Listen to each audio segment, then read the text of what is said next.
에브라임 산지 라마다임 소빔에 에브라임 사람 엘가나라 하는 사람이 있었으니 그는 여로함의 아들이요 엘리후의 손자요 도후의 증손이요 숲의 현손이더라. 그에게 두 아내가 있었으니 한 사람의 이름은 한나요 한 사람의 이름은 브닌나라. 브닌나에게는 자식이 있고 한나에게는 자식이 없었더라. 이 사람이 매년 자기 성읍에서 나와서 실로에 올라가서 만군의 여호와께 예배하며 제사를 드렸는데 엘리의 두 아들 홈니와 비느하스가 여호와의 제사장으로 거기에 있었더라. 엘가나가 제사를 드리는 날에는 제물의 분깃을 그의 아내 브닌나와 그의 모든 자녀에게 주고 한나에게는 갑절을 주니 이는 그를 사랑함이라. 그러나 여호와께서 그에게 임신하지 못하게 하시니 여호와께서 그에게 임신하지 못하게 하심으로 그의 적수인 브닌나가 그를 심히 격분하게 하여 괴롭게 하더라.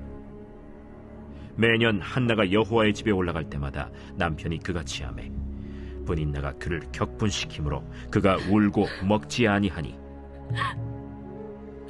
그의 남편 엘가나가 그에게 이르되 한나여, 어찌하여 울며 어찌하여 먹지 아니하며 어찌하여 그대의 마음이 슬프냐? 내가 그대에게 10 아들보다 낫지 아니하냐? 그들이 실로에서 먹고 마신 후에 한나가 일어나니 그때 제사장 엘리는 여호와의 전 문설주 곁 의자에 앉아 있었더라. 한나가 마음이 괴로워서 여호와께 기도하고 통곡하며 서원하여 이르되 만군의 여호와여, 만일 주의 여종의 고통을 돌보시고 나를 기억하사 주의 여종을 잊지 아니하시고 주의 여종에게 아들을 주시면 내가 그의 평생에 그를 여호와께 들고 삭도를 그의 머리에 대지 아니하겠나이다. 그가 여호와 앞에 오래 기도하는 동안에 엘리가 그의 입을 주목한즉 한나가 속으로 말하매 입술만 움직이고 음성은 들리지 아니하므로 엘리는 그가 취한 줄로 생각한지라. 엘리가 그에게 이르되 네가 언제까지 취하여 있겠느냐? 포도주를 끊으라. 주여, 그렇지 아니하니이다. 나는 마음이 슬픈 여자라. 포도주나 독주를 마신 것이 아니요 여호와 앞에 내 심정을 통한 것뿐이오니 당신의 여정을 악한 여자로 여기지 마옵소서. 내가 지금까지 말한 것은 나의 원통함과 격분됨이 많기 때문이니이다. 평안히 가라. 이스라엘의 하나님이 네가 기도하여 구한 것을 허락하시기를 원하노라. 당신의 여정이 당신께 은혜 입기를 원하나이다. 하고 가서 먹고 얼굴에 다시는 근심빛이 없더라. 할렐루야, 할렐루야. 우리 높고 영화로우신 주님의 이름을 찬양합니다. 우리 아름다우신 주님 앞에 감사와 찬양과 영광의 박수 올려드리며 나아가겠습니다. 위대하신 주님, 거룩하신 주님, 존귀하신 주님의 이름을 찬양합니다. 할렐루야. 네, 일부에서도 느꼈지만 여러분의 이 박수 소리에 마음의 무게가 실린 것 같아서 너무나 기쁘게 생각합니다. 오늘 이 시간에는 한번 하나님의 은혜 가운데 한 몸으로 우리 포드의 성도들 바라보시면서요, 또 영상으로 예배하는 우리 글로벌 포드 식구들에게도 우리 한번 따뜻한 사랑과 격려와 축복의 박수를 서로에게 보내도록 하겠습니다. 주님의 놀라우신 은혜가 우리 모두에게 있게 되기를 주님의 이름으로 축복합니다. 할렐루야. 사랑하는 여러분, 성령 충만하십시오. 말씀 충만하십시오. 오늘 우리가 함께 예배하며 나아갈 때 우리의 인생의 문제가 그 하나님의 영광과 연결되며 또 그분의 위대한 역사에 접붙임되는 거룩한 은총이 있게 되기를 주님의 이름으로 축복합니다. 우리 옆에 사람과 이렇게 한번 축복하며 인사했으면 좋겠는데요. 당신의 기도에 응답이 예비되었습니다. 이렇게 한번 축복하시겠어요? 당신의 기도에 응답이 예비되었습니다. 아멘. 그 놀라운 응답이 여러분의 삶 가운데 주어지는 귀한 예배될 줄로 믿습니다. 영국의 작가 존 버년이 쓴 철로 역정이라는 작품은요, 성경 다음으로 많이 팔린다고 하는 기독교 고전입니다. 이 작품은 놀랍게도 존 버년이 종교 재판을 받고 감옥에 갇혀 있을 때 집필되었었는데요. 당시 영국에서는 국교였던 성공회가 아닌 경우에 국가의 허락을 받지 않고 설교하는 설교자는 무조건 처벌을 받는다라며 신앙을 제한할 때가 있었습니다. 존 버년은 이때 허가 없이 설교를 했다는 그 이유로 체포되어 무려 12년 동안 감옥에 수감됩니다. 그리고 석방된 후에 다시 2차 투옥이 되었죠. 그 긴 세월 동안 앞을 보지 못하는 그의 아내는 거리에서 구걸을 하다가 죽게 되었고 그의 세 자녀들도 고아가 되어 생계를 스스로 책임져야 하는 그런 처지가 되었습니다. 이러한 비참한 상황 속에서 그는 감옥에서 이러한 기도를 드렸어요. 하나님, 저는 너무나 고통스럽습니다. 그러나 제가 주를 위해서 할 수 있는 일이 있을까요? 만약 제가 하나님을 위해 할 수 있는 일이 있다면 저는 절망하지 않겠습니다. 이때 주께서 그의 마음에 큰 감동을 주셨습니다. 너는 글을 쓰거라. 나는 너에게 글을 쓸 수 있는 달란트를 주었노라. 그리고 이렇게 주님 앞에 엎드려 기도하는 존 버년에게 환상이 보였습니다. 그 주님의 나라, 천성을 향해 걸어가는 한 사람의 모습이 보였던 것이죠. 바로 이 기이한 경험을 토대로 철로 역정의 스토리가 시작되었습니다. 여러분 어떠세요? 감동적이지 않으세요? 이 오고 가는 세대의 위대한 믿음의 이정표가 되어준 철로 역정이 이 존 버년의 고통 가운데 드려진 기도를 통해 잉태되었다는 것이요. 여러분, 기도 안에서 하는 진통은 결코 의미 없는 고통으로 끝나지 않습니다. 그것은 birth pain, 산통과 같이 언제나 위대한 생명을 탄생시키죠. 인생의 고통과 결핍이 하나님의 영광과 접붙임 되는 것입니다. 오늘 말씀 역시 이 고통과 결핍 그리고 기도의 산통을 통해 영광스러운 생명의 탄생을 보게 됩니다. 오늘 본문 속에서는 한 여인이 등장하는데요. 이 여인은 보통 사람들에게 시대적인 선지자 사무엘의 어머니로 존재하죠. 한나의 삶은 그저 사무엘의 탄생 스토리를 다루면서 주목을 받습니다. 그리고 그녀의 기도는 종종 이 불임이라는 엄청난 고통과 결핍의 상황에서 하나님 앞에 결정적인 서원 기도를 드리며 또 문제 해결을 얻은 기도의 응답의 샘플로 여겨지기도 합니다. 그러니까 이 역시 사무엘의 존재에 기대어 있죠.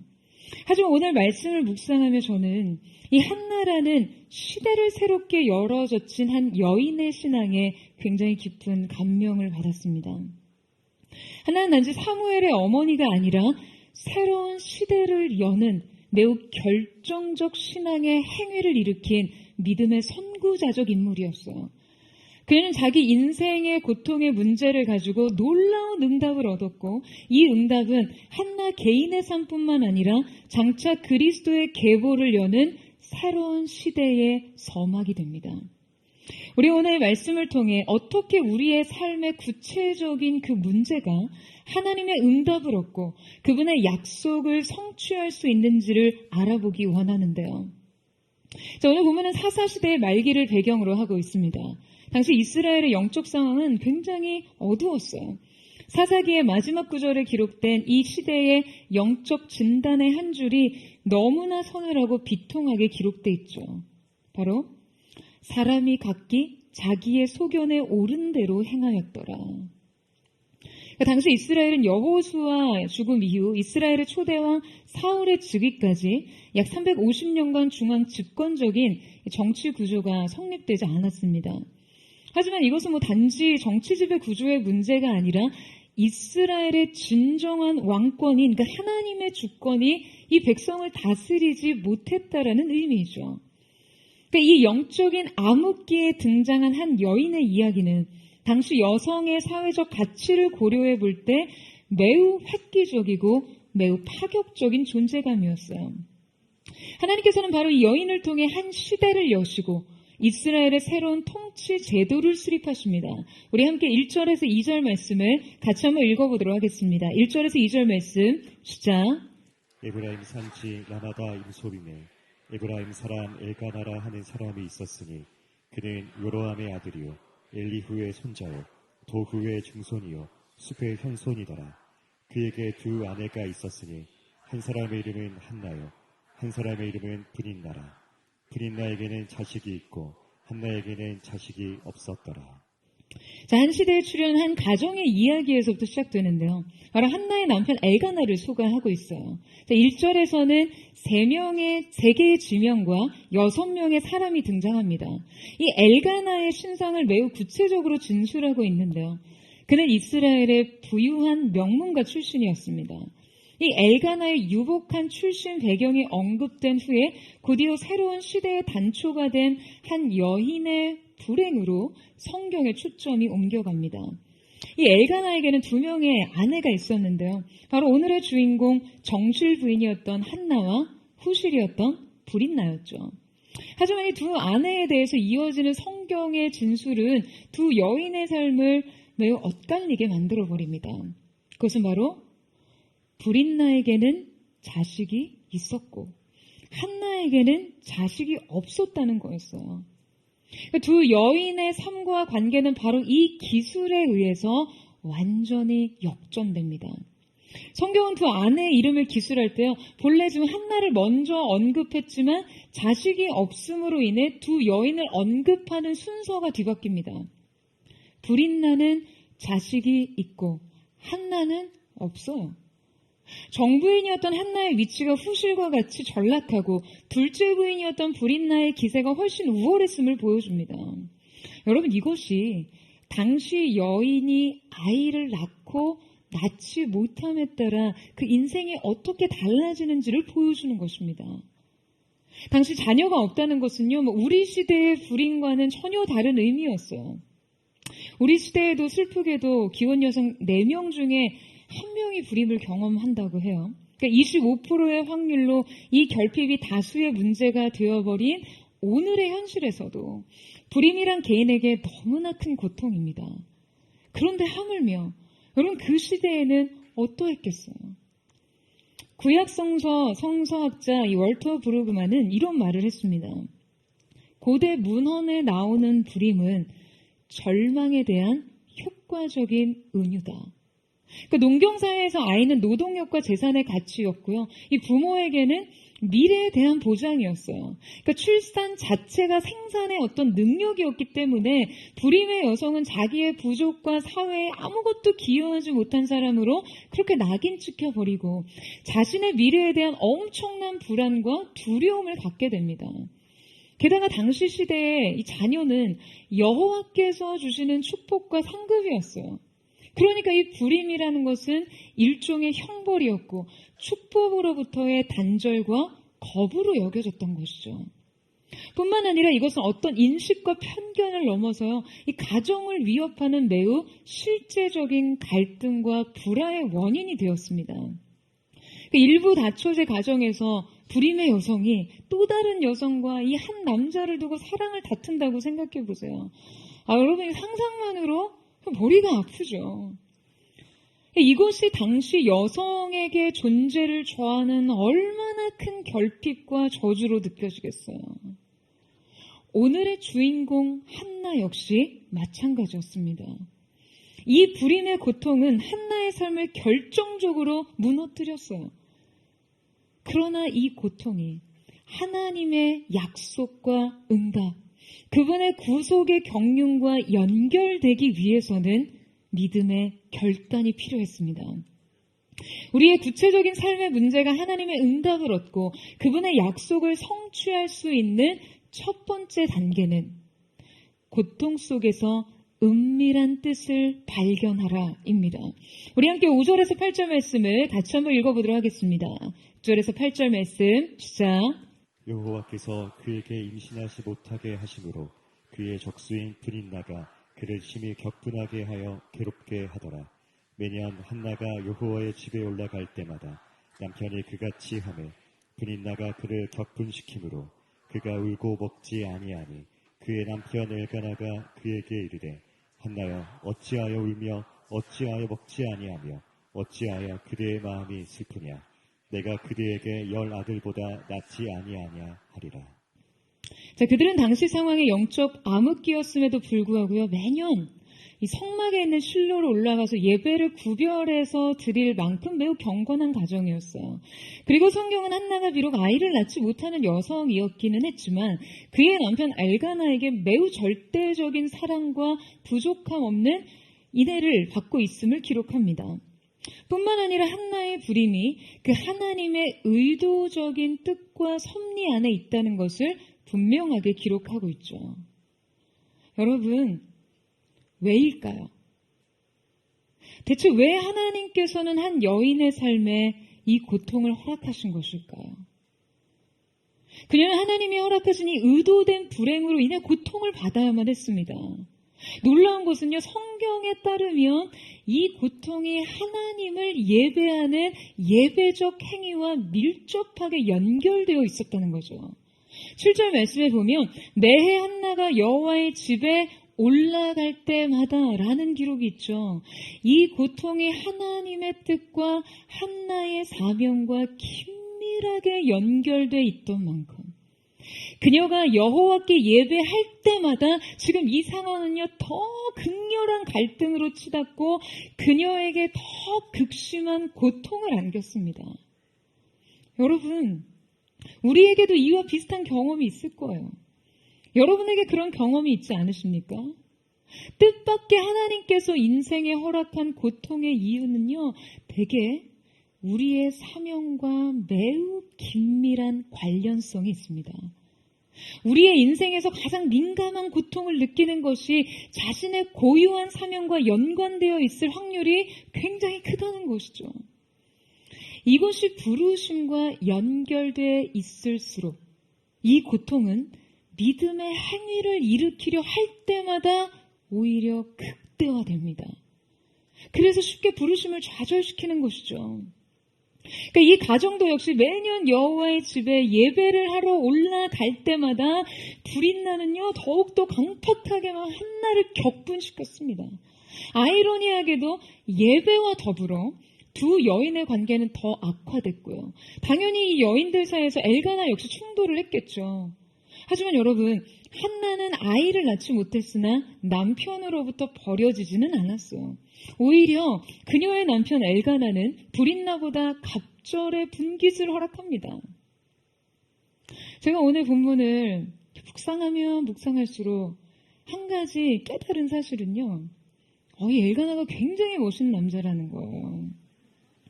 제가 보기에 엘가나는 성경에 등장하는 인물 중에 단연 최고의 배우자상 아닐까라는 생각을 합니다. 우리 미혼 청년들 중에 성경에서 아주 유력하고 영향력 있고 괜찮은 남자들은 쫙 다 리스트업해서 배우자를 위해 구체적으로 기도하고 계신 분들이 있으실 텐데요. 아멘 누가 하셨어요? 성경에서 잘생겼다고 말하는 다윗, 다니엘, 심지어 압살롬까지 기록해두고 기도하시는 분도 있을 수 있어요. 압살롬 좀 너무 부정적인 인물 같기는 하지만 이게 외모가 너무 출중하다 보니까 압살롬은 일단 적어두고 괄호를 치고 외모만 이렇게 해두실 수 있어요. 보아스의 재력과 사회적 영향력, 또 성품은 얼마나 좋은지, 외모에 대한 기록이 없는 게 조금 찝찝하고, 나이가 좀 많다는 것 같아서 또 좀 어딘지 모르게 꺼림직한 분들 계시죠. 다니엘, 그렇게 준수하다고는 하는데, 허구한 날 풀무불, 사자불 들락날락해요. 그래서 이 남자와 뭔가 운명을 같이 하기에는 이 남자를 두고 위해서는 기도가 참 안 나오는 그런 인물이지 않을까 생각하는데요. 그런데 오늘 말씀을 통해 진짜 괜찮은 배우자상을 찾았어요. 가문과 출신도 출중하고 매우 유복하고 다복한 가정에서 자랐다니 호감이 절로 생깁니다. 하지만 무엇보다 당시 여인이 출산 능력으로 평가받는 그런 사회적인 분위기와 압력 속에서도 불임한 한나를 멸시하거나 거부하지 않습니다. 가부장적 질서 체계에서 당연히 형성된 권위의식으로 그녀를 비난하지 않고요. 오히려 그녀를 인격적으로 존중하고 그녀의 결핍과 연약함까지 더욱 사랑하는 사람이었어요.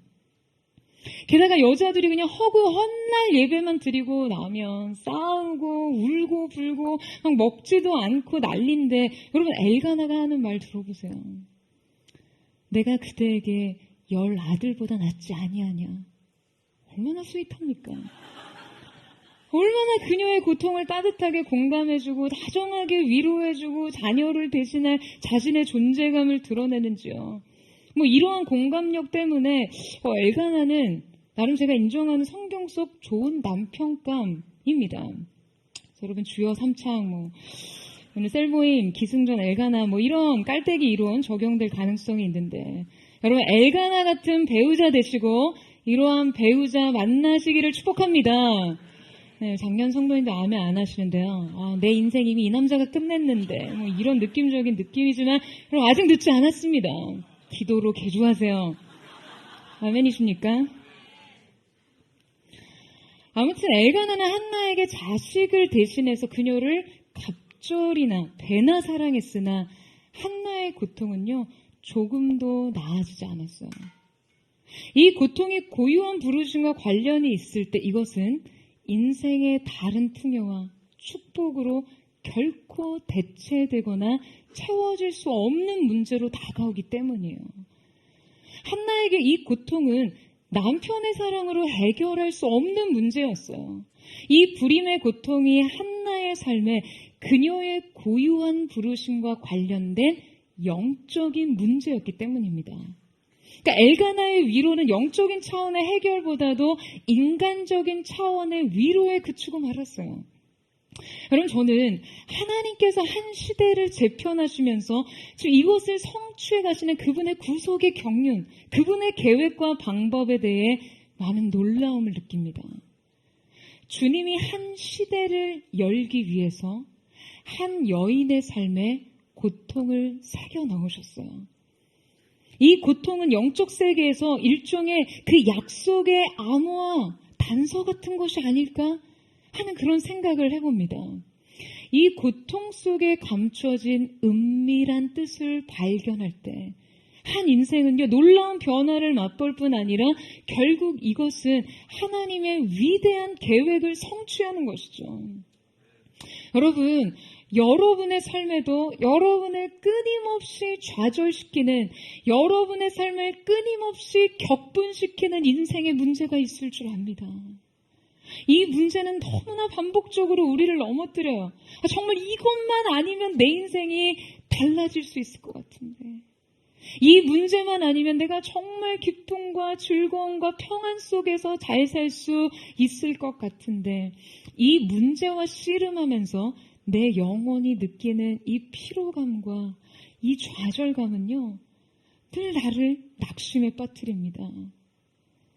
여러분, 이럴 때마다 한 가지 기억하세요. 주님께서는 여러분의 인생에 고통을 낭비하시는 분이 아니십니다. 여러분 아멘이세요? 그 고통 가운데 새겨진 주님의 은밀한 계획을 발견하세요. 이를 위해 우리는 우리의 구체적인 삶의 문제가 하나님의 응답을 얻고 그분의 약속의 성취의 다음 단계로 나아가야 합니다. 그 두 번째 단계는 고통 속에서 일어나 걸어 나오라입니다. 여러분, 한나는 결국 이 근본적인 결핍감을 가지고요 주님께 나아갑니다. 그러니까 바로 이 지점에서 그녀는 자신의 결핍과 고통을 믿음의 행위로 끌어올린 믿음의 선구자가 된 것이죠. 여러분, 한나의 결핍은요 이 행위로까지 나아가지 않았다면 이것은 그저 평생 그녀를 좌절시킬 불행의 조건에 불과합니다. 이 조건으로 인해 그녀의 내면은 피폐해질 만큼 피폐해질 테고, 이로 인해 두 여인의 관계뿐 아니라 결국 가정 그 전체의 불화와 갈등은 끊이지 않았을 거예요. 이 결정적인 결핍은 극복되지 못한 채로 그냥 계속적인 좌절 속에 그저 체념과 포기가 유일한 해결책이 됐을 거예요.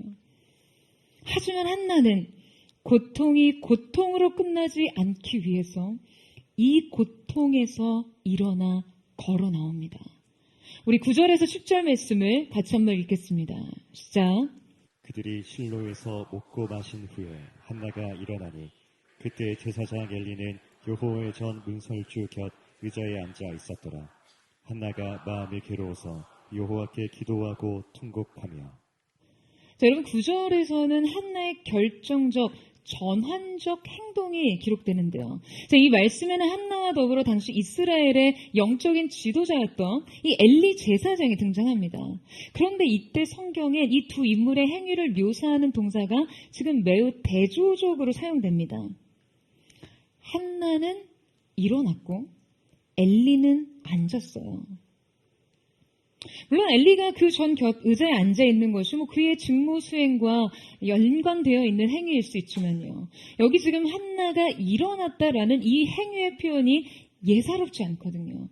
자, 이 동사가 어디에서 파생된 거냐면요. 창세기 1장의 말씀에 보면 빛이 있으라 하심에 빛이 있었던 것처럼 창조형 생산 명령을 내리실 때 말씀하신 그 명령형 동사가 사용됩니다.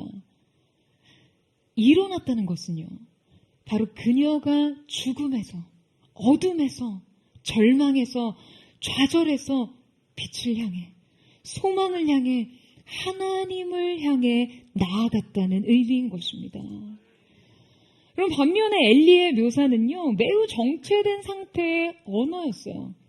마치 두 사람의 영적인 상태와 방향성을 의도적으로 드러내는 듯하죠. 여러분, 당시 두 사람이 처한 상황은 이스라엘이 사사시대에서 이제 왕정시대로 전환되는 그 과도기적 시기에 해당합니다. 근데 여러분 생각해 보세요. 이것이 역사를 거시적으로 봤기 때문이지, 우리의 입장에서 지금 그 당시 현실을 살아가는 사람들에게 이 시기는요, 어떠한 큰 변화를 앞둔 전환기라기보다는 그저 그냥 막다른 시대의 좌절감을 느끼는 상태에 불과한 거예요. 그런데 정작 가장 어두운 시대적 상황에서 새로운 시대의 문을 열었던 것은요, 자기 절망에 빠져있던 한 여인이 그 인생의 출구를 찾아 더듬거리며 주님께 나아갔던 그 순간의 절박한 행위 때문이었습니다. 그러나 그녀의 이 행위는 그저 절박한 몸부림에 그치는 것이 아니었어요. 여러분, 이 한나의 선택은 새 시대를 여는 문고리였습니다. 예일대학교 철학교수인 니콜라스 윌터스토프는요, 이 장성한 아들을 알프스 산에서 등반 사고로 잃습니다. 그는 이 아들의 절명으로 인한 말할 수 없는 비통함을 아버지의 통곡이라는 책으로 엮어내는데요. 그 책에서 그는 아들을 잃은 지독한 슬픔과 그 상실에 대해서 이야기하면서 다음과 같은 고백을 합니다. 때로 흐느낌이 깊어지다 보면 다른 데에서는 보이지 않던 빛이 나타난다. 그것은 용기의 빛, 사랑의 빛, 깨달음의 빛, 무욕의 빛, 믿음의 빛이다. 그럼 저는 그가 그칠 줄 모르던 흐느낌 끝에 결국 이 빛을 따라 나갔다는 생각이 들어요. 왜냐하면 그가 훗날에 사랑하는 아들을 산에서 잃은 그가 바로 시편의 고백인 내가 산을 향하여 눈을 들리라 라는 이 말씀을 묵상하는 글을 썼거든요. 여러분, 저는 이 비범한 믿음에 사실 많이 놀랐습니다. 여러분, 저는 사랑하는 사람을 산에서 떠나보낸 후에 결코 눈을 들어 그 산을 볼 수 없을 것 같아요. 아니, 그냥 산에 대해서 논할 수조차 없을 것 같아요. 여러분, 그냥 산을 떠올리기만 해도 경기가 일어나지 않겠습니까? 어떻게 아들을 떠나보낸 이 죽음의 장소를 직시할 수 있겠어요? 그런데 윌터스토브 교수는 나의 도움이 어디서 올 거라는 시편 기자의 질문에 이 죽음의 장소, 상실의 장소, 이별의 장소를 향해 눈을 듭니다. 그가 그 산에서 자신을 향한 도움이신 하나님을 바라볼 수 있었던 곳은요, 바로 이 고통의 기억에서 그가 걸어 나왔기 때문이에요. 여러분, 여러분의 고통의 이유를 찾기 위해 왜 나에게 이 고통이 존재해야만 하는지 그 이유를 찾기 위해 자꾸 자기 결핍을 들여다보고, 여러분, 그것을 매만지지 마시고요. 고통에서 일어나 걸어 나오십시오. 계속해서 주님 앞으로 가세요. 여러분 계속해서 주님 앞으로 가십시오. 주님 앞에서 정직하게 울고 흐느끼다가 주님이 비춰주시는 빛을 따라 걸어가세요. 그 빛을 따라 새로운 소망의 발견이 여러분 가운데 있게 되기를 주님의 이름으로 축원합니다. 여러분의 인생 고통 가운데 새겨진 하나님의 뜻과 주님이 주시는 위대한 계획을 발견할 수 있기를 주님의 이름으로 축원합니다. 인생의 구체적인 문제가 그 하나님의 응답과 성취로 이어질 수 있는 그 세 번째 단계는 마음으로 마음을 찾으라입니다. 여러분, 믿음의 삶이 감각의 실종은 아니다라고 말씀하신 로이드 존스 목사님의 말대로 여러분, 성도들의 삶에 믿음이 있다고 해서 고통에 무감해지는 것은 아닙니다. 그 고통 안에서 반복되는 문제 앞에서 우리의 마음은요, 그냥 계속해서 참패를 당합니다. 그래서 무엇보다도 우리는 주님 앞에서 믿음을 일으키고 의지를 동원하면서 동시에 우리의 마음을 다뤄야 합니다. 여러분, 주님께서도 우리의 마음을 지키라고 하시잖아요. 여러분, 왜 그렇습니까? 생명의 근원이 이에서 나기 때문에요. 여러분, 아멘이세요? 제가 이전 설교를 통해 다윗의 예배가 특별할 수밖에 없었던 것이 제의적 차원에서가 아닌 하나님과의 인격적인 만남에서 그 만남을 추구한 최초의 예배였다는데 그 이유가 있다는 말씀을 드린 적이 있죠. 그러니까 여러분, 그 시대에는요, 주님 앞에 이렇게 마음으로 서는 자들이 잘 없었어요. 마음으로 예배하고 마음으로 기도하는 자들이, 마음으로 하나님 사랑하는 자들이 없었습니다. 그런데 바로 이 믿음의 선구자 한나가요, 주님 앞에 마음을 가지고 섭니다. 여러분, 이것은 당시 매우 비범한 행동이었어요. 그래서 당시 한나의 기도는 누구보다도 엘리 제사장에게 이해받을 수 없었습니다. 그러니까 마음으로 여호와 앞에 선다는 것은 당시 영적인 지도자였던 엘리 제사장은요, 도무지 이해할 수 없는 것이었어요. 당시 그의 영적인 상태로는 예배란 그저 종교적인 어떠한 행위나 제의적인 행위에 불과했기 때문입니다. 그는 한나가 오랫동안 이 전에 머물러 기도할 때 계속해서 그녀를 유심히 지켜보고 있었지만 지금 그녀의 행위가 기도하는 것이라는 판단을 내리지 못합니다. 그만큼 이 행위를 이해할 수 없었을 뿐더러 분별력 또한 어두워져 있었기 때문이에요. 심지어 엘리 제사장은요, 기도하는 한나를 보고 급기야는 그녀가 술에 취했다고 오해하고 책망을 하죠. 당시 엘리가 한나에게 책망한 내용을 살펴보면요, 그냥 노골적으로 너 언제까지 그러고 살래? 당장 술 끊어 라는 말이었어요. 제가 여러분, 기도하는 여러분에게 그런 말을 했다고 한번 생각해 보세요. 가뜩이나 서러운데 지금 이스라엘 최고 권위자에게 이런 비난과 책망을 받다니 한나의 마음이 얼마나 무너졌겠습니까? 그때 한나가 엘리 제사장에게 여러분 뭐라고 말합니까? 15절 말씀 보시겠어요? 같이 한번 읽겠습니다. 시작. 한나가 대답하여 이르되 내 주여 그렇지 아니하니이다. 나의 마음이 슬픈 여자라. 포도주나 독주를 마신 것이 아니요 여호와 앞에 내 심정을 통한 것뿐이오니. 자, 지금 한나가 뭐라고 말하죠? 여호와 앞에서 내 심정을 통한 것뿐이오니. 자, 이때 내 심정으로 번역된 네셰피는요, 생명체, 감정의 좌소를 뜻하기도 합니다. 그리고 통하다라고 번역된 에시포크는 붓다, 쏟아붓다라는 의미로 번역돼요. 자, 그러니까 그녀의 기도가 온 마음과 영혼을 모두 쏟아낸 전인적인 기도였다는 거죠. 그녀는 자신의 마음을 주님 앞에 모두 쏟아놓습니다. 바로 이때 이 전인적 기도의 행위 속에서 여러분, 그녀가 무엇을 깨달았을까요? 여러분, 우리의 마음을 쏟을 때요, 우리가 주님 앞에 우리의 마음을 쏟을 때 주님도 주님의 마음을 부어주십니다. 한나는 자신의 심정을 통한 기도 속에서 주님의 마음을 발견했어요. 여러분, 저는요, 이 마음이 새로운 시대의 비밀이라고 생각합니다.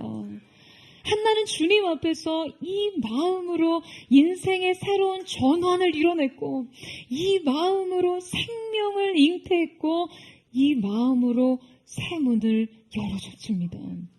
사랑하는 여러분, 여러분도 마음으로 새로운 시간을 여세요. 마음을 다한 예배, 마음을 다한 기도, 마음을 다한 사랑으로 인생의 막다른 길에서조차 새 문을 여십시오. 저는 오늘 그 은혜가 이 시간 이 예배 가운데 있게 되기를 주님의 이름으로 축원합니다. 여러분이 하나님 앞에 전인적 기도로 여러분의 마음을 쏟아놓을 때 하나님의 마음이 여러분의 심령 가운데 부어지기를 축원합니다. 여러분의 뜻이 주님 앞에 부음받을 때 여러분의 인생을 향한 하나님의 작정된 뜻이 나타내는 거룩한 은혜의 역사가 있게 되기를 주님의 이름으로 축복합니다. 인생의 구체적 문제가 하나님의 응답과 성취로 이어질 수 있는 그 네 번째 단계는 나의 필요를 통해 하나님의 필요를 발견하라입니다.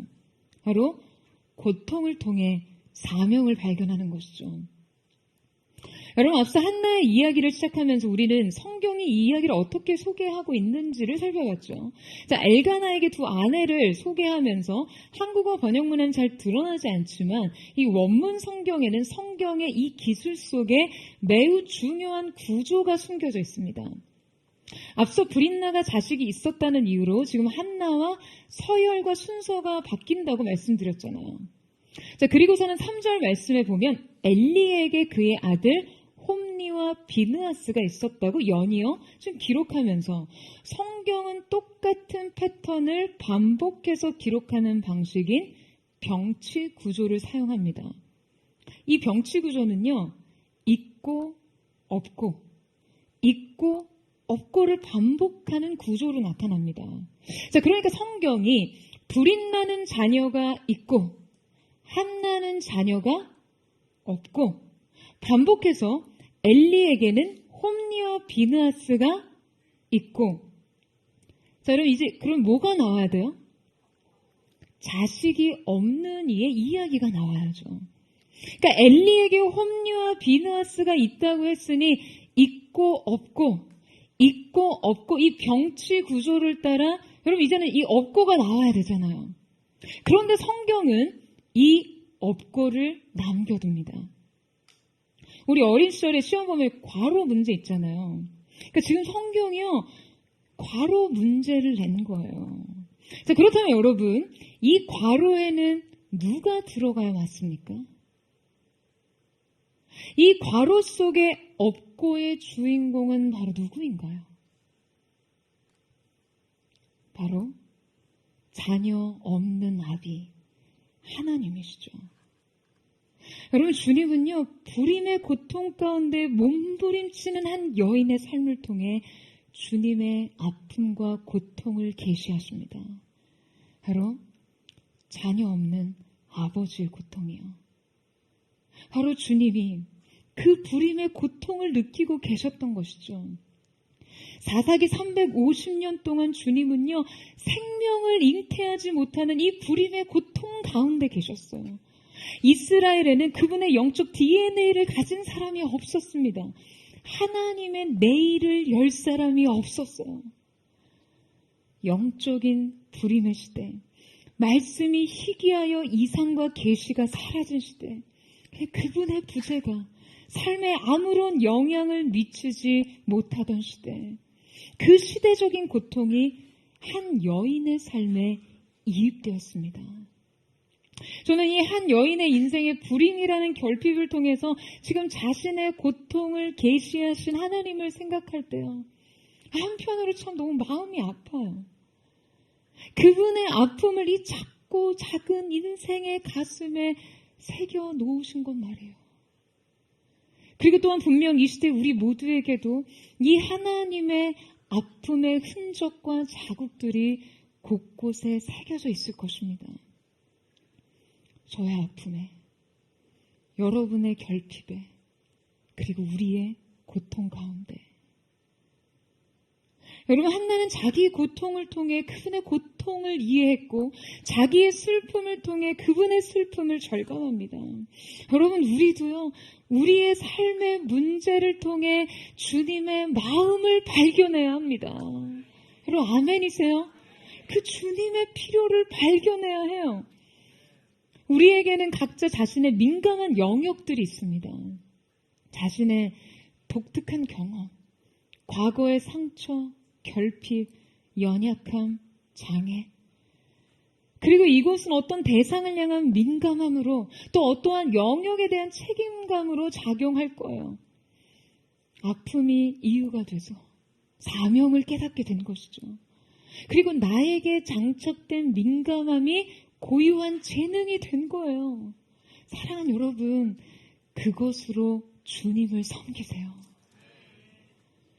바로 이 자기 필요의 충족에서 헌신으로의 이행이 이 한나의 서원 기도에 나타나 있습니다. 그녀는 주님께 서원 기도를 드려요. 아들을 주시면 그 아들을 주님께 드리겠다는 거예요. 여러분, 그런데 오랜 시간 동안 한나의 이 서원 기도는요, 많은 사람들에게 오해받았고 잘못 적용되어 왔습니다. 많은 사람들이 이 서원 기도를 자기의 삶에 이렇게 적용하고는 해요. 주님, 지금 이 기도 들어주시면 제가 이렇게 하겠습니다. 이 거래 성사되면 제가 이만큼, 헌금 이만큼 하겠습니다. 이 문제 해결되면 제가 교회 나가서 봉사하고 헌신하고 섬기겠습니다. 여러분, 이 서원 기도가 어쩌다 주님과의 협상이 됐습니까? 어쩌다가 한나에게 사무엘이 주님과의 거래 조건이 되었습니까? 여러분, 한나의 이 서원 기도는요, 주님과 딜한 것이 아니에요. 그녀는 아들을 달라고 기도했습니다. 그러나 그 아들을 다시 주님께 드리고 싶다라고 기도했어요. 그녀는 자신의 필요를 구했습니다. 그러나 그 필요가 결국 주님의 필요를 채우기 구한 것이죠. 그분의 필요를 채우기를 원했던 것이에요. 어떤 이들은 한나가 서원 기도를 해서 결국 아들을 구해놓고 그 아들을 주님께 드리는 것을 보면서 이런 생각을 합니다. 젖대자마자 주님께 바칠 거를 굳이 뭘 그걸 구해. 결국 자기 품 안에 아이로 기르지도 못할 거면서 있어서 뭐해.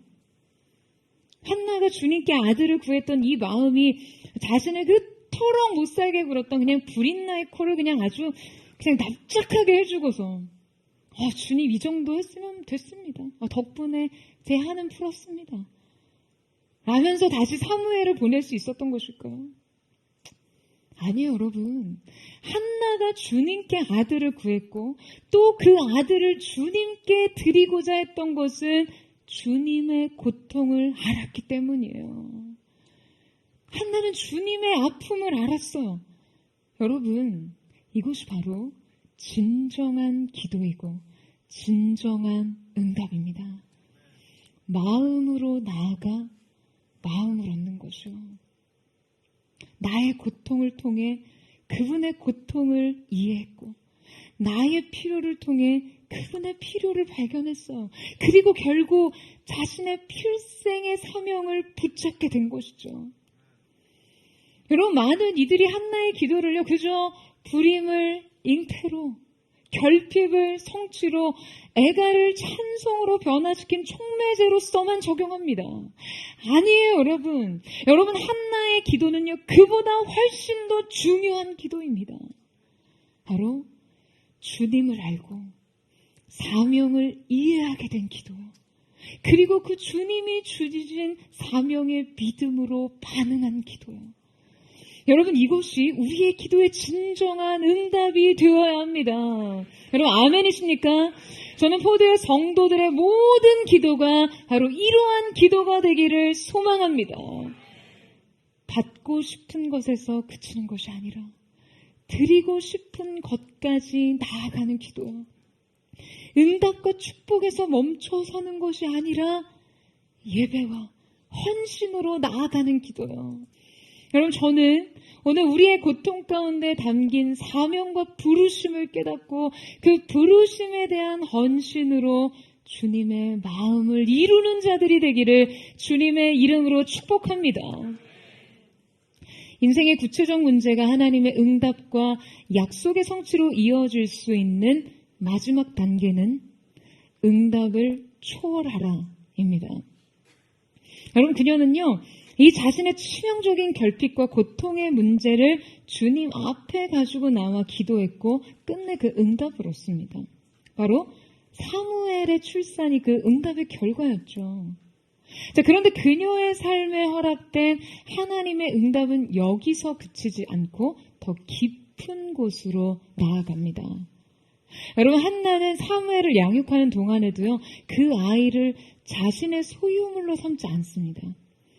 그녀가 이렇게 사무엘이 젖대기까지 양육하고 저 떼자마자 그냥 주님 앞에 바치는 주님의 제단 가운데 드리는 장면을 보면요, 한편으로는 이것이 모성의 결핍인가 하는 생각이 들 정도로 굉장히 매정하게 느껴지기도 합니다. 하지만 한나가 그 이후에도 지속적으로 사무엘의 성장에 따라 그를 케어하고 돌보는 과정을 보면 지금 그녀의 관심은 육적인 어머니로서 할 수 있는 그 이상의 것을 감당하고 있다는 것을 알 수 있어요. 바로 진정한 양육은 아이를 향한 정서적인 집착과 지배가 아닌 그 아이가 인생의 문제를 하나님과의 관계 안에서 풀어갈 수 있도록 돕는 것이기 때문에 그렇습니다. 한나는 그녀 자신이 그러했듯이 사무엘이 자신의 인생에 허락된 고유한 사명을 발견하고 그 사명 위에 자기를 온전히 세우기까지 자신을 바쳐 헌신합니다.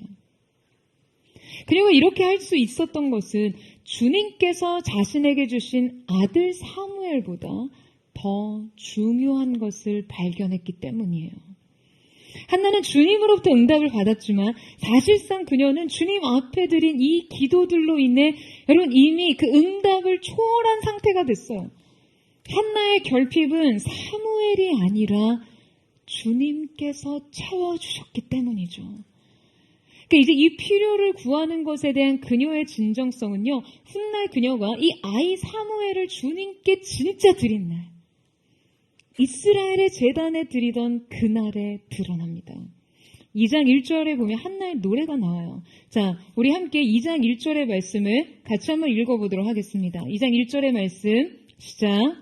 한나가 기도하여 이르되 내 마음이 여호와로 말미암아 즐거워하며 내 뿔이 여호와로 말미암아 높아졌으며 내 입이 내 원수들을 향하여 크게 열렸으니 이는 내가 주의 구원으로 말미암아 기뻐함이니이다. 자, 이때 한나는 그토록 간절히 매달리고 절박한 기도 속에 구했던 자신의 아들을 다시 주님 앞에 드리면서 주님을 찬양하는데요. 이 기도 속에 한나의 그 터질 듯한 여러분 기쁨이 느껴집니다. 어쩌면 한나가요, 지금 주님의 응답으로부터 아들 사무엘을 얻었을 때보다 지금 그 아들을 주님 앞에 드렸을 때 더 크게 기뻐했을지 몰라요. 더 큰 찬미와 시와 신령한 노래들로 주님의 구원과 주님의 영광을 찬미합니다. 여러분, 저는 바로 이 마음이 오늘 우리의 마음이 되기를 사모하며 또한 축복합니다. 자신의 고통 속에서 주님의 고통을 이해했기에 그녀는 자신이 결핍이 끝내 채워졌을 때 이것이 다시 주님의 필요를 채우기를 기도하며 이 드림의 날을 준비했어요. 한나의 응답과 성취를 그저 어떤 자신의 열등감을 해소하는 것으로 삼지 않고 자기 인생의 고통을 해소하는 것으로 삼지 않고 오히려 이 응답을 통해 더 큰 영광으로 나아갑니다. 내 마음이 여호와로 말미암아 즐거워하며 그는요 진정 자기 인생 가운데 하나님의 손에서 베풀어지는 것이 무일지라도 아무것도 없을지라도 하나님의 얼굴로 인해 기뻐할 줄 알게 된 것이에요. 바로 응답 이상의 의미, 바로 그 주님을 얻은 것이죠. 사랑하는 여러분, 오늘 우리가 얻을 수 있는 가장 영광스러운 응답은 그럼 바로 우리의 인생 가운데 그 주님을 얻는 것입니다.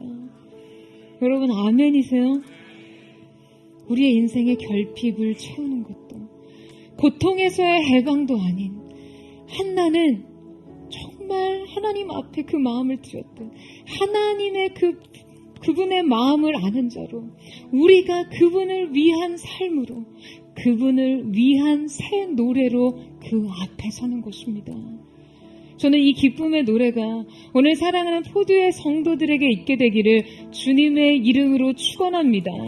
그 구원의 기쁨에 감격, 다시금 내 인생 가운데 가장 중요한 응답은 하나님 그분이셨음을 인정하는 태도, 우리의 인생의 그 무언가를 채우고 해결하는 기쁨보다 주님 앞에 드리는 기쁨이 더 압도적으로 내 인생을 채우는 영광을 누리는 그 하나님의 사람들, 그 거룩한 예배자들 되시기를 주님의 이름으로 축원합니다. 오늘 이 시간 우리 함께 찬양하며 주님 앞에 나아갔으면 좋겠습니다. 사랑하는 주님, 오늘 이 시간 우리가 주님 보좌 앞에 나아가 우리의 마음을 붓고 우리의 마음을 쏟으며 우리의 인생 가운데 새겨놓으신 계시된 주님의 마음을 아는 자들이 되기를 원합니다. 고유한 우리 인생 사명과 비전, 그 부르심을 발견하는 자들 되기를 원합니다. 이 고통이라는 달의 괄호 속에 숨겨진 하나님의 마음을 오늘 사랑하는 포도의 성도들이 깨달아 알게 하여 주시옵소서. 성령님 초청합니다. 오늘 이 가운데 임재하셔서 주님 우리의 눈을 열어 주님의 기이한 법도를 알게 하시고 주님의 그 구속의 경륜을 깨달아 아는 영적인 환희가 있게 하여 주시옵소서. 고난 중에 주음성 들을 수 없다 해도 참된 진리 되신 주 나는 붙드네. 폭풍이 몰려와도 험한 길을 가해도 믿음의 두 손 들고 주실래. 내게 행하신 그 놀라운 일, 생명 주신 주를 기억하네.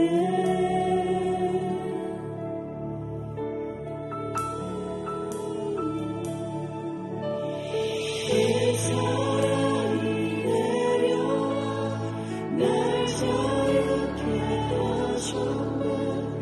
영원히 나는 주님의 것, 산과 자기에서 내 영혼 노래하네. 영원히 나는 주님의 것. 주의 약속이 이루어져, 주의 약속이 이루어져, 소망이 넘칠 때도 은혜로운 주속이 느낄 때도 주를 향한 갈망과 겸손한 마음으로 믿음의 두 손 들고 주실래.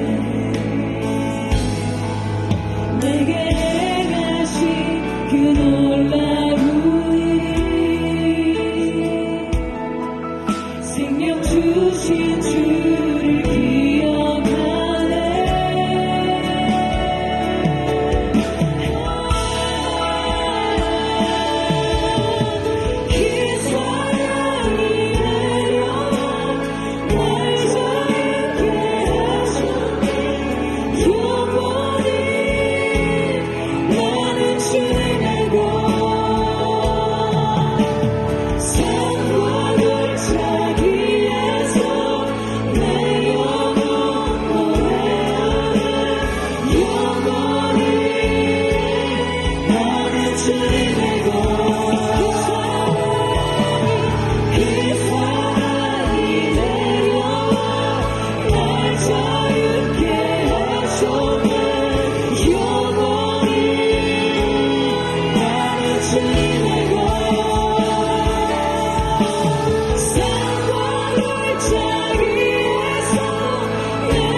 주님, 오늘 작고 연약한 우리의 영생, 우리의 그 인생의 고통 속에 주님께서 새겨놓으신 주님 당신의 아픔과 고통, 주님의 마음의 계시를 우리가 발견하기를 원합니다.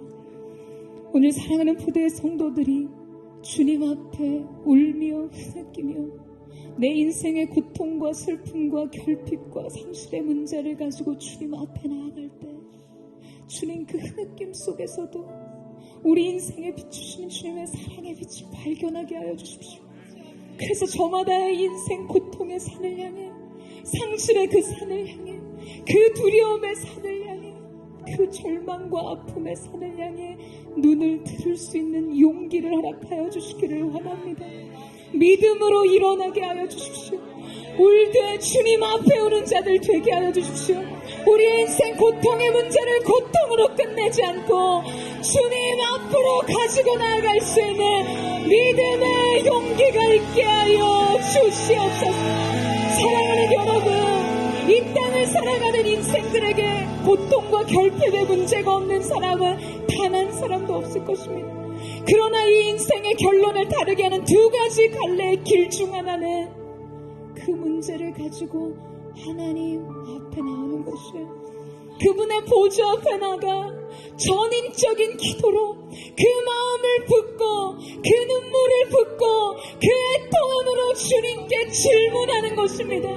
주님, 이 고통 가운데 새겨진 당신의 뜻을 발견하게 하여 주시옵소서. 과연 하나님께서 사랑하는 자들의 고통을 낭비하시지 않는 분이시라며 이 고통이 어떻게 하나님의 영광과 접붙임되어 있는지, 이 아픔과 결핍이 어떻게 주님의 나라의 대의와 연결되어 있는지를 나로 하여금 알게 하여 주시옵소서. 깨달아 알게 하여 주시옵소서. 성령의 계시의 기름 부으심이 오늘 우리의 가려진 눈을 열게 하여 주시옵소서. 그 전심으로 주의 이름을 부르짖고 우리 아침에 동성으로 기도하겠습니다. 주여, 사랑하는 주님, 오늘 이 시간 우리가 주님 앞으로 나아갑니다. 고통의 멍에를 가지고 인생을 짓누르는 골통과 상실을 가지고 우리가 그 산을 향해 눈을 들기를 원합니다. 진정을 알고 과연 주님께서를 고백하기, 이 남주의 인생 진정한 경험의 고백을 남기기 위해 우리가 주님 앞에 나아가기를 원합니다. 성령 하나님 우리에게 마음과 눈과 귀를 열어주시옵소서. 주님의 귀한 몸을 깨달게 하여 주시오.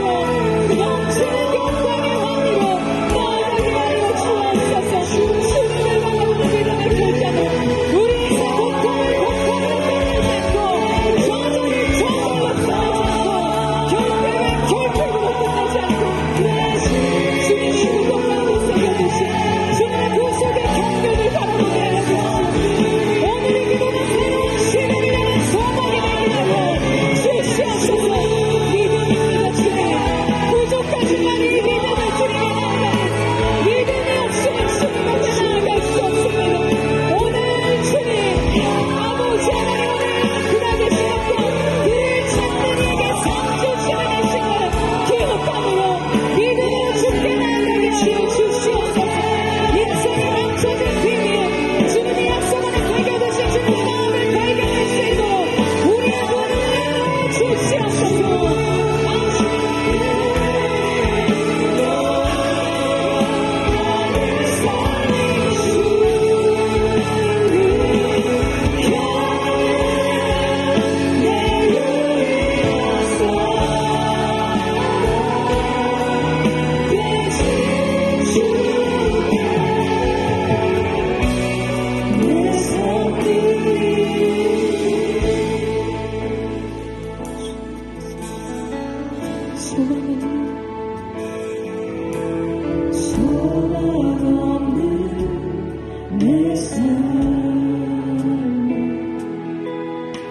새 생명 허락하시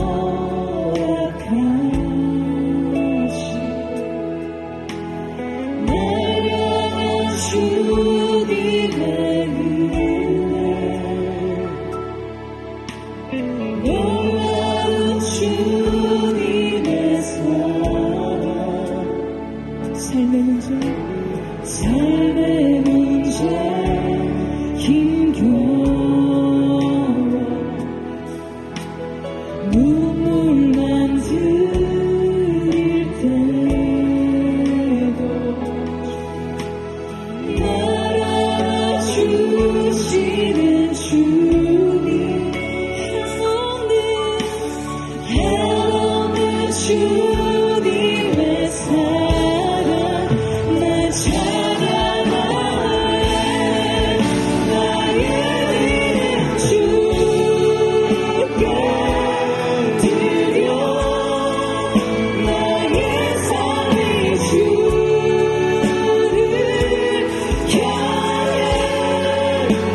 내 삶 드리리. 사랑하는 주님, 애통의 씨앗을 품고 주님 앞에 나와 눈물로 토로한 이 보좌 앞에서 주님의 임재의 영광이 계신 이 영광의 좌수 앞에서 주님, 우리가 비로소 내 인생의 산을 향해 눈을 듭니다. 고통과 두려움 속에 해석되지 않은 상처 가운데 끊임없이 반복되는 좌절을 안겼던 그 산을 향해 눈을 듭니다. 내가 산을 향하여 눈을 들리라. 나의 도움이 어디서 올고 나의 도움이 천지를 지으신 여호와께로다. 나의 도움이 천지를 지으신 여호와께로다. 주님이 한 줄의 결론의 고백을 경험적으로 주님 앞에 드리기 위해 우리의 영혼이 주님 보좌 앞에 마음을 굳습니다. 애통하는 심령으로 주님의 마음을 깨달아하는 이 자리로부터 주님 인생의 새 노래가 시작되기를 원합니다. 주의 오늘 이 가운데 주님의 마음을 부어 주시옵소서. 내 마음이 여호와로 말미암아 즐거우며 내 뿔이 여호와로 말미암아 높아졌으며 내 입이 내 원수들을 향하여 크게 열렸으니 이는 내가 주의 구원으로 말미암아 기뻐하리로다. 할렐루야. 주님의 대의와 내 인생의 작고 연약한 고통이 접붙임되는 새로운 사건이 이루어지게 하여 주시옵소서. 이해할 수 없는 인생의 아픔이 주님의 놀라운 진은의 계보와 연결되는 놀라운 은혜를 있게 하여 주시옵소서. 주여, 세 번의 주여서 동성으로 기도합니다. 주여, 주여, 주여.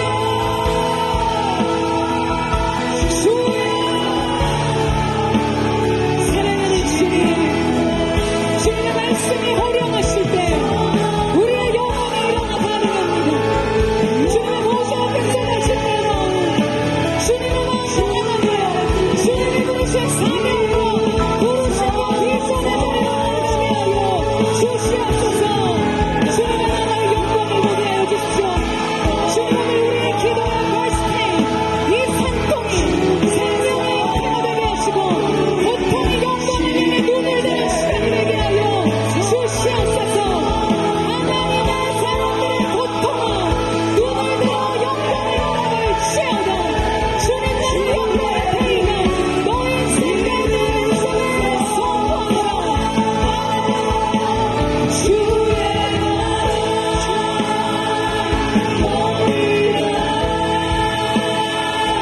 주께서 부르실 때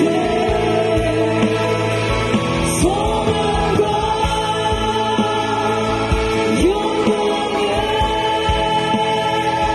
주의 뜻 이루소서.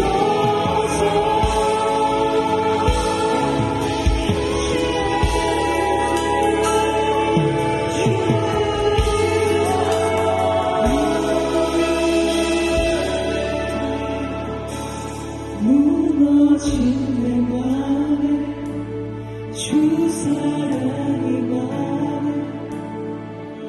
나의 눈을 열어 주 보게 하시네.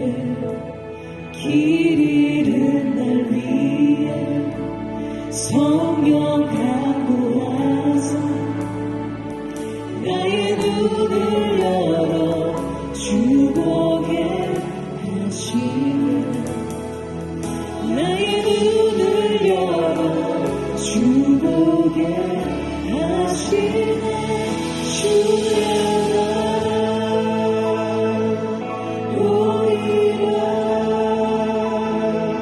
주께서 부르실 때 소망과 영광에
고통이 눈을 들어 영광을 봅니다. 오늘 이 시간 사랑하는 주님 앞에 마음을 쏟은 이 시간이 주님의 새로운 시대를 여는 문이 되게 하여 주십시오. 주님, 우리의 작고 작은 인생 속에 새겨두신 당신의 마음을 발견함으로 우리가 거기에서 그치는 것이 아니, 주님, 이 응답이 주님께 드리는 것으로 결론되게 하여 주시옵소서. 우리에게 주신 것 주님 앞에 돌려드리는 영광으로, 주님의 마음의 필요를 채우는 영광으로 드리게 하여 주옵소서. 얻을 때의 기쁨보다 더 큰 기쁨으로 주님 앞에 드리기를 원하오니, 사랑하는 주님, 오늘 이 기쁨이 사랑하는 보드의 성도들을 압도하게 하여 주시옵소서. 누가 주님 앞에 먼저 드림으로 주의 값부심을 얻으랴. 오늘 이 시간 우리가 주님 앞으로 나아갑니다. 사무엘을 주께 드림으로 주님 앞에 영광의 새 시대를 열었던 것처럼 우리의 인생 고통 가운데 잉태한 이 골스페인 안에서 산통을 통해 잉태한 생명의 영광을 주님께 돌려드립니다. 주님 보드를 통하여 사랑하는 주의 백성들을 통해 주님의 새로운 성령의 때를 열어놔 주시옵소서. 성령의 새 시대의 문이 열려지게 하여 주시옵소서. 전신을 주 안에서 말해주고 오늘의 기도가 새로운 성령의 시대에 선하게 되게 해주십시오. 우리 함께 선포하며 기도하겠습니다.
사랑하는 주님, 한 사람이 새로운 시대를 여는 문이 되었습니다.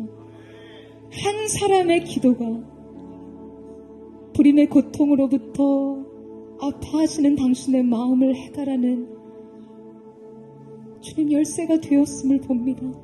오늘 사랑하는 하나님의 사람들, 포도의 성도들의 기도가 이 시대에 새로운 문을 여는 열쇠가 되게 하여 주십시오.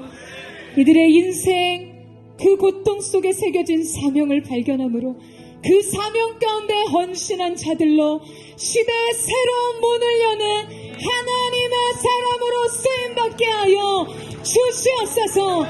거룩한 그루터기의 세대, 이 시대의 렘넌트 하나님의 사람들아 일어날지어다. 영광을 향해 나아갈지어다. 새로운 시대의 문을 여는 자들 될지어다. 그들을 어느 세를 하실 주님, 거룩하신 주님의 이름을 찬양하며 감사드리며 살아계신 예수님의 이름으로 기도드립니다.